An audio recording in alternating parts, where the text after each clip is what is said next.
Hi, my name is David Menary, and welcome to another edition of It Happened in Cambridge.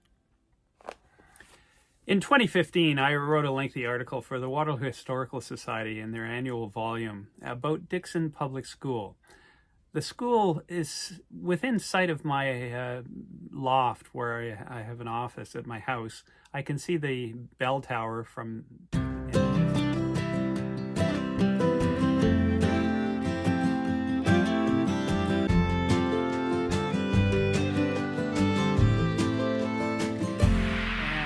I drive by it almost every day, this school, although I never attended the school. I have relatives and ancestors that attended it. My sister, who lived with me as we were growing up in our house, she had to attend Dickson School for a couple of years, although I went to another school. And we always joked that the boundary line happened to be halfway down our hallway on the second floor of our house on Berry Street. And if you lived in the one side, then you had to go to Dickson Public School. If you lived on the other side of the hallway where my bedroom was, I was able to go to Highland Public School. One of the interesting things I learned after I had written that article for the Waterloo Historical Society was that my grandfather attended Dickson Public School as a young kid.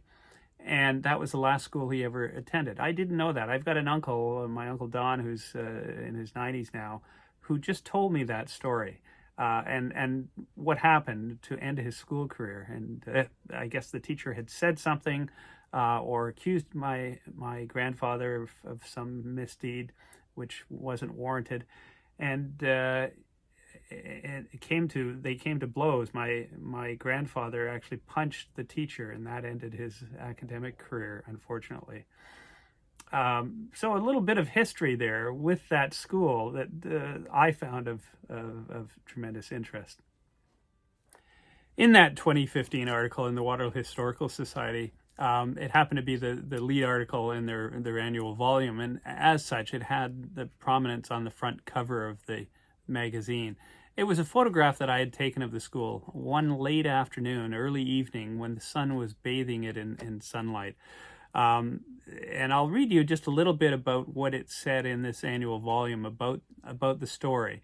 Situated high on the western slope of the Grand River Valley, the school had, somewhat oddly, always faced away from the community below.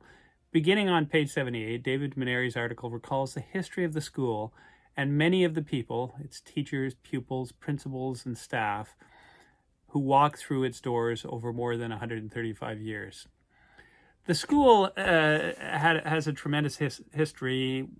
There's several well-known people that attended school when they were young there and lived nearby, Peter Zowski being one, Graham Ferguson, one of the IMAX founders, being another.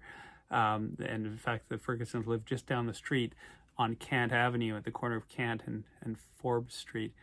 And the school is made of stone, quarried stone locally here, the same stone that was used for Knox Presbyterian Church and for Central Presbyterian Church, which are the two sort of symbols of downtown Galt.